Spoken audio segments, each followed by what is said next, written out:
మీ business ఏదైనా మీ ఊర్లో promotion చేయాలంటే అది సుమన్ టీవీతోనే సాధ్యం. ఇప్పుడే సంప్రదించండి.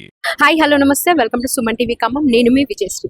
సో ఇక్కడ ఏంటంటే ఈ రోజులో ప్లాస్టిక్ వాడకం ఎంత ఘనంగా ఎక్కువైపోయిందో, ఆ ప్లాస్టిక్ వాడకం వల్ల మన పర్యావరణం ఎంతగా ఇదవుతుందో అందరికీ తెలిసిందే.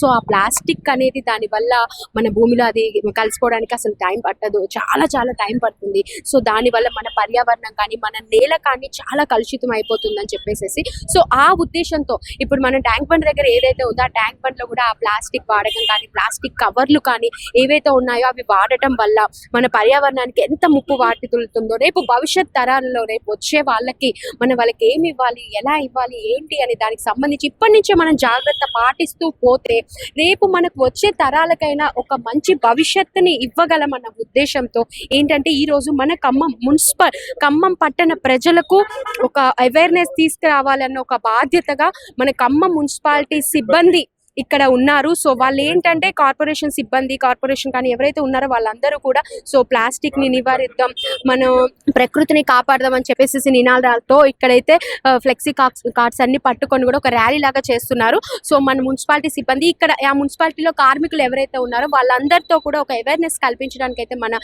ఈ మున్సిపాలిటీ వాళ్ళు ప్రజలకి ఒక అవేర్నెస్ కల్పించాలి, ఆ ప్లాస్టిక్ వాడకాన్ని తగ్గించాలి, మనం పర్యావరణాన్ని కాపాడుకోవాలి, చెట్లని పరిరక్షించుకోవాలి అని, అలాగే వాతావరణాన్ని మన పరిసర ప్రాంతాలను కూడా శుభ్రంగా ఉంచుకోవాలి అని ఒక అవేర్నెస్ తీసుకురావడానికి ప్రజల్లో ఈ ర్యాలీని అయితే కండక్ట్ చేస్తున్నారు. సో మన మున్సిపాలిటీకి సంబంధించిన సిబ్బంది ఉన్నారు. సో సిబ్బంది గారు అధికారులతో అయితే మనం మాట్లాడదాం. మన డిప్యూటీ మున్సిపల్ కమిషనర్ గారు ఉన్నారు. సార్, ఇప్పుడు ఈ ర్యాలీకి కార్యక్రమంగా దీంట్లో భాగంగా అసలు ఎలాంటి కార్యక్రమాలు కండక్ట్ చేస్తున్నారు మీరు?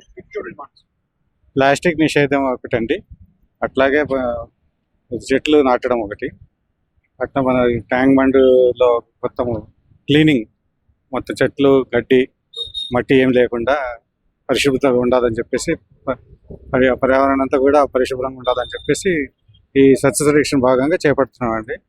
అట్లా ఎన్జిఓస్తో వీళ్ళందరితో కలిపి ముందుకు సాగుతున్నాం. ఎలా ఎన్ని రోజులు ఉంటుంది ఇది కార్యక్రమం? అంటే ఇవ్వాలేనా లేదంటే ఇలా కంటిన్యూ చేస్తూ ఉంటారు? ఏరియాస్ లాంచింగ్ ఎప్పటి వరకు ఉంటుంది? 2వ తేదీ వరకు ఉంటుందండి, అక్టోబర్ 2వ తేదీ వరకు. అంటే ఆ ఏరియాలో ఎవరైతే మున్సిపాలిటీ సిబ్బంది కార్మికులు ఉన్నారో వాళ్ళతో అవేర్నెస్ తీసుకొస్తున్నారా?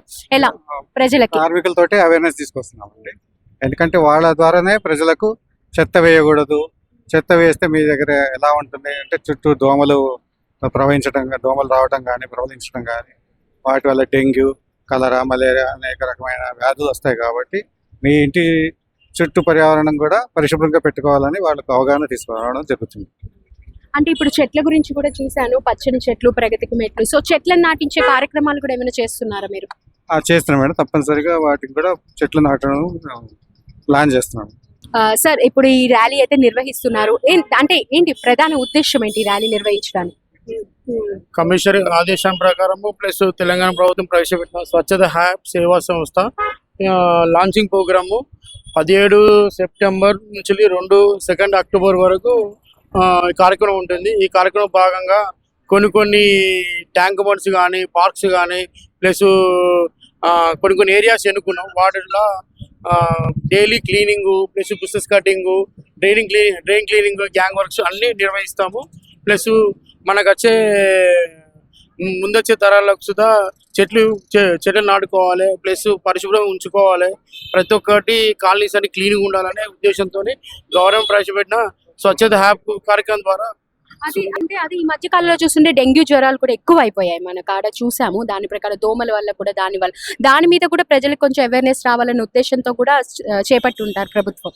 కమిషనర్ గారు, మేయర్ గారు ఆదేశానుసారము మా దాంట్లో యూఎంఎస్ టీం ఉన్నది. దానికి ప్యాడ్ హోల్స్ ప్లస్ డెమోపాస్, బ్లీచింగ్ అన్ని క్లీన్ చేసి చేస్తున్నాము. డైలీ దానికి సపరేట్ టీమ్స్ ఉన్నాయి, ఫామ్ చేసి దానికి అర్బన్ మలేరియా స్కీమ్ ద్వారా సుధా చర్యలు తీసుకుంటున్నాం.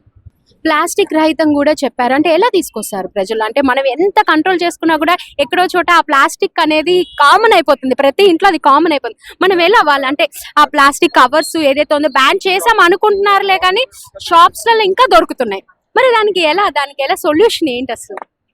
ముందుగా ప్లాస్టిక్ అనేది గవర్నమెంట్ దగ్గర నుంచి వెళ్ళి అవేర్నెస్ వస్తుంది, కానీ మనం ఏంటంటే 125 మైక్రాన్స్ వాడాలి ప్లాస్టిక్. ఇప్పుడు చిన్న మైక్రోన్స్ వాడద్దు. ఆల్రెడీ మేము అవేర్నెస్ చేస్తున్నాం. ఇప్పుడిప్పుడే కొద్ది అందరికి అంటే వాడుకుంటూ నార్మల్ గా మీరు ఏమైనా తనిఖీలు చేయటం షాప్స్ లలో అలా వెళ్ళటం అలాంటివి చేస్తున్నారా? మేము షాప్ లో తనిఖీలు చేస్తున్నాం, పెనాల్టీస్ చేస్తున్నాము, వాళ్ళకి అవేర్నెస్ చేస్తున్నాము. వాళ్ళు సుతా ప్లాస్టిక్ మీద కొద్ది ఇప్పుడిప్పుడే చాలా వరకు ఇంతకుముందు కమిషనర్ గారు సుతా దృష్టి తీసుకుపోయినాం. సార్స్ ప్లాస్టిక్ మీద మొత్తం బ్యాన్ చేసేసి అన్ని సీల్ చేసేసి ప్లస్ వాళ్ళకి పెనాల్టీ విధించిండు. ఇప్పుడు సుతా అదే జరుగుతుంది. ఇంకా ముందు సుతా మేము పెనాల్టీ వేస్తామని చెప్తున్నాం. ఏదైతే ప్రభుత్వం ఇప్పుడు చేపట్టిందో ఈ కార్యక్రమాన్ని మన ప్రజలందరూ మనం అందరం కూడా విజయవంతం చేయాలి. మన చుట్టూ పరిసరాలు శుభ్రంగా ఉంచుకోవాలి. ప్లాస్టిక్ వాడకాన్ని అయితే నివారించాలి. చెట్లని కాపాడుకుందాం.